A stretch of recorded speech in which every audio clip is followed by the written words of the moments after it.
This morning I talked on the radio in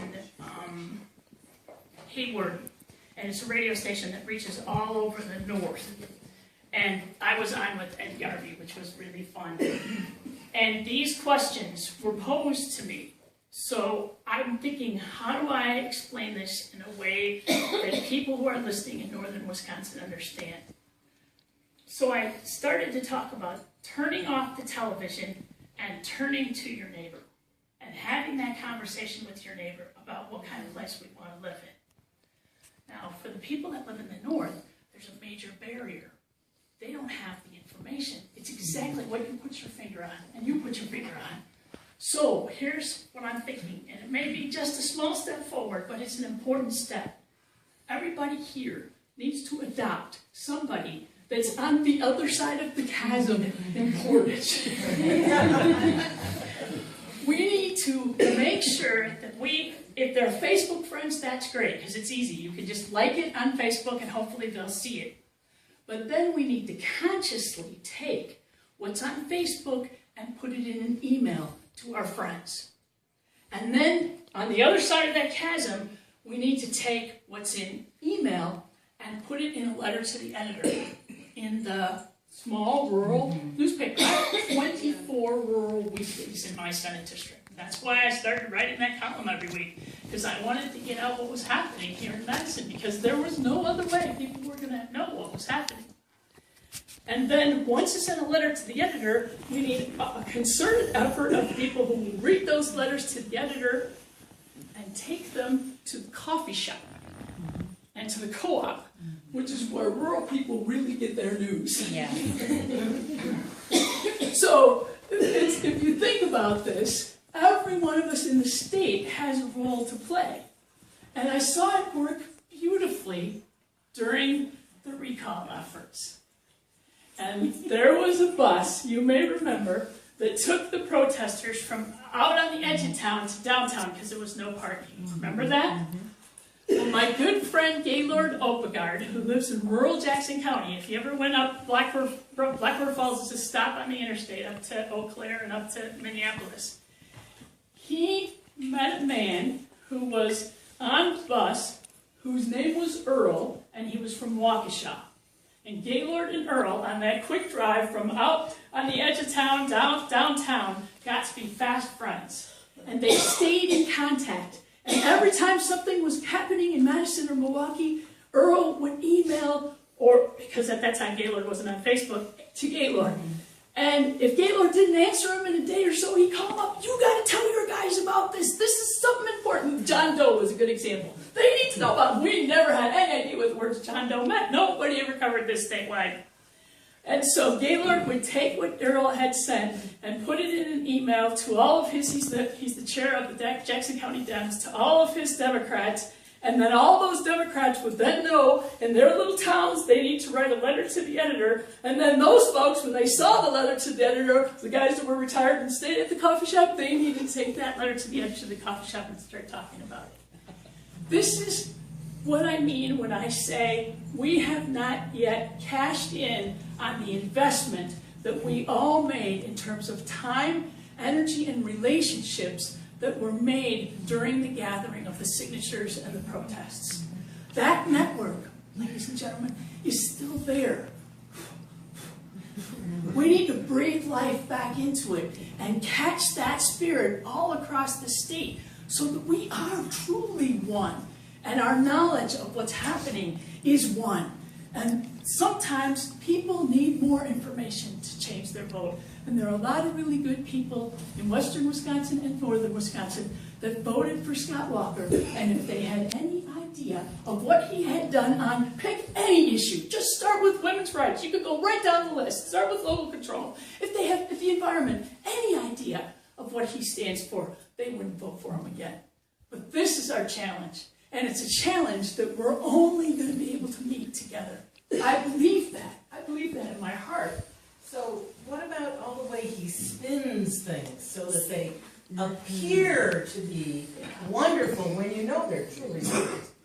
What about reviving the old town hall kind of? Yeah. This is how you. I think you know it's a different lifestyle that these people are living than Madisonians, right? It's very different. There's a lot of professors that have flexible schedules, and these people are working 2 jobs and struggling to keep their family, food on the table, or farming, and you have to revive that old town hall where where it feels like the entire town and community is invited, not just one side of the aisle. Mm-hmm.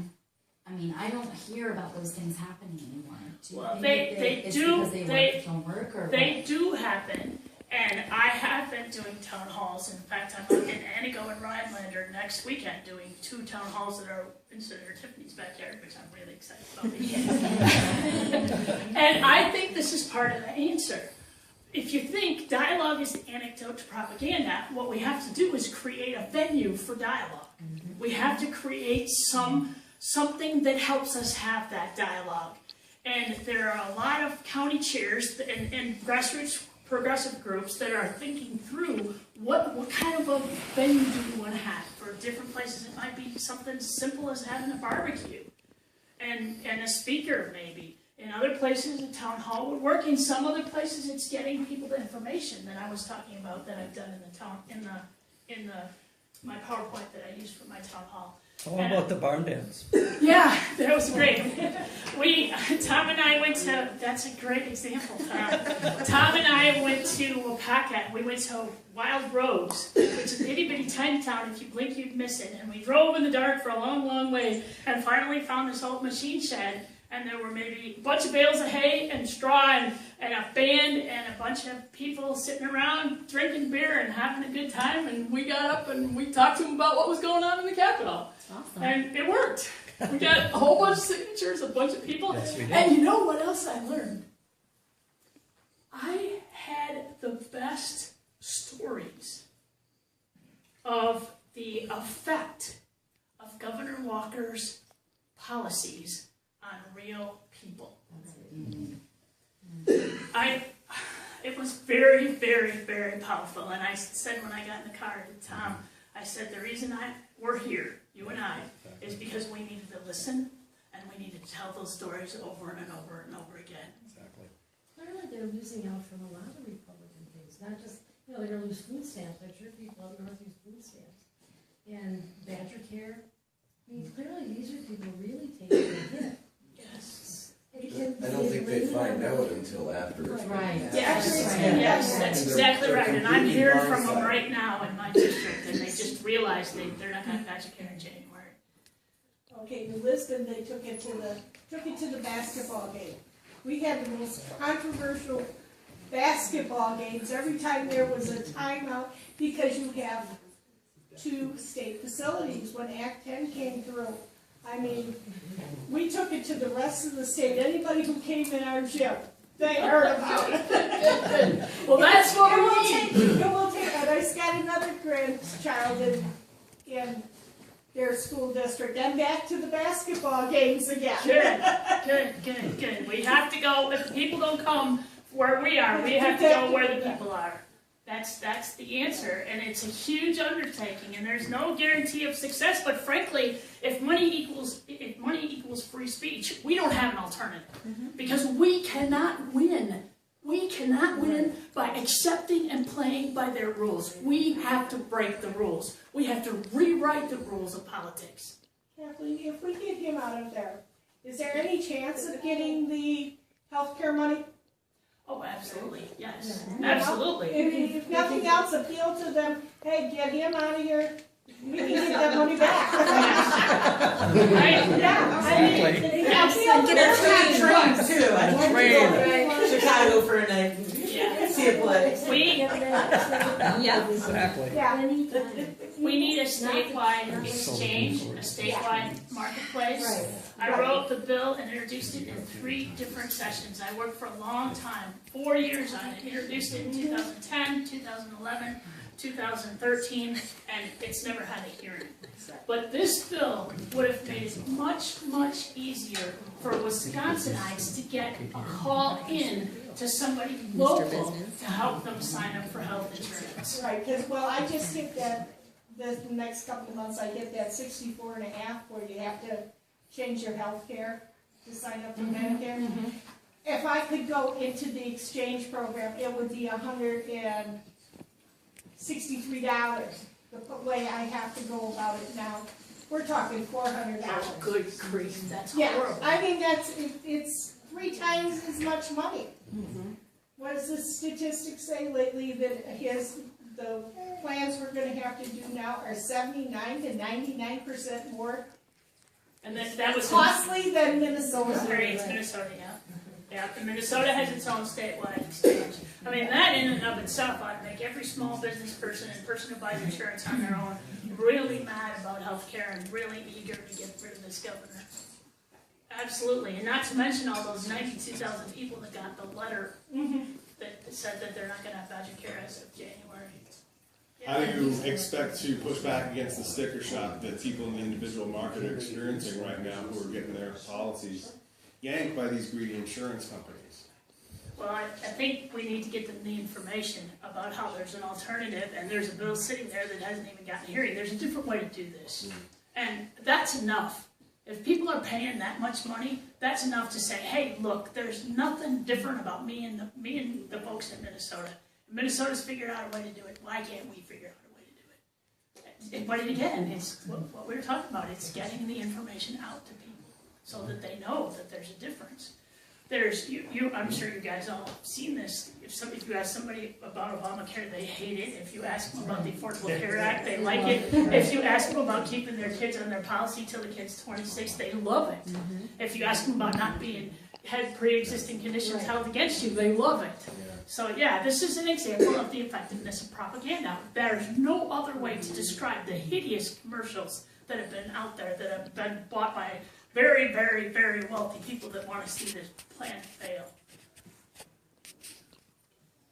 Do we have an issue on the school vouchers and charter schools up in the west and north? Yeah, I think a lot of people where I am, they just don't know anything about what a voucher is. They think it might be kind of like a coupon. I was at a town hall meeting in a gathering like this in Polk County, which is Osceola. It's right across from St. Paul. And a fellow said to me, "Could you please explain a voucher?" And then he said, "A voucher, a charter, and a choice." So I explained the vouchers and the charter, and then he said, "But you never told me about the choice. What does that mean?" And so then I pretended like I was Liam McMurray, and I gave him the talking points of the other side, about how you should have a choice, and the dollars should follow the children, and it's not about public schools, it's just about dollars following the children, and the parents should have a choice. And he's like, "Oh, now I understand." See, something we've taken for granted because we live, people in Madison live close enough to Minneapolis or to Milwaukee. People they at least have heard about it, and if you live in Milwaukee, you've actually driven by these huge schools. But not so much for the folks in western Wisconsin. So yeah, we have a big project ahead of us, and we have a lot of relationship building, shall we say, to do to get that information out to people. But this is a start. This is the beginning. This is the beginning of what our state can be like. And think about the spirit of community involvement that we have here in Madison. And this spirit of community involvement and responsibility for civic engagement, this is what we need to rekindle all across the state. And there are a lot of people that are hungering for it. When they start to ask questions about why my school doesn't have money, and then we see how much money is being drained to the private operators, then we start to answer those questions about what we want our state to be like. So thank you so much for being here. I really enjoyed being with you, and I will stick around and answer any questions that you have. And thank you so much for our host. Okay, so I would love for you to address your history with Democrats for Life and how you have grown from that because you're no longer involved. So I'd like to know why. And anything you would like to clear up regarding your reproductive rights history and what people might be confused about, dispelling myths. Sure. I grew up in a devout Catholic family, and my mom was very strongly pro-life. I've grown away from those roots, like many of us have.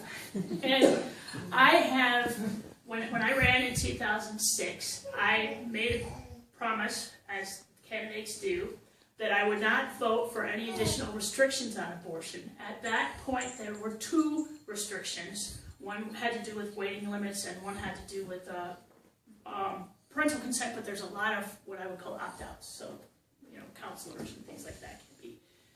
I kept that promise, and we have seen a long string of restrictions on abortion.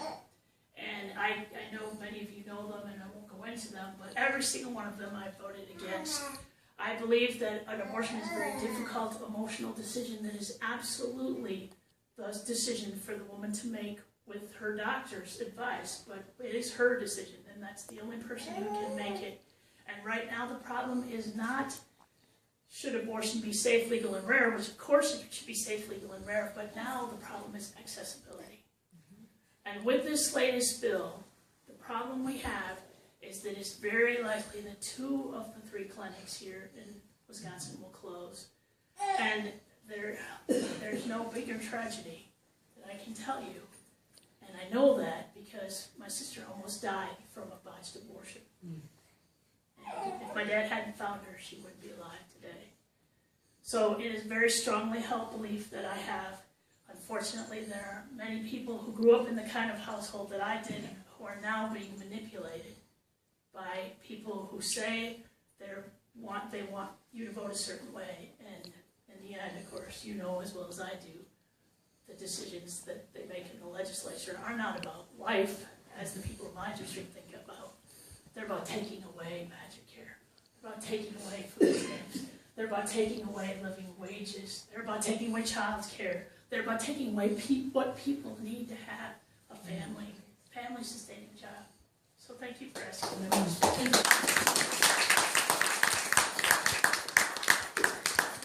Really appreciate being here, and I have a real strong feeling that there's a lot of people who are willing to put a lot of energy into taking back our state and making it someplace that we all want to be proud to call home. I'm really, really grateful for being here on this rainy. Do you think anyone feels proud anymore? I mean, I was just glad to be from Wisconsin, but I don't even think. Hey, I love this state. I really do. I Right. like Don't you everything think you about can it. walk Except walking. what's going on? It's very sad. He's It's not- very sad It's what's not the happening. Wisconsin way. That's not it. No, Because that's it. the Wisconsin way people care about.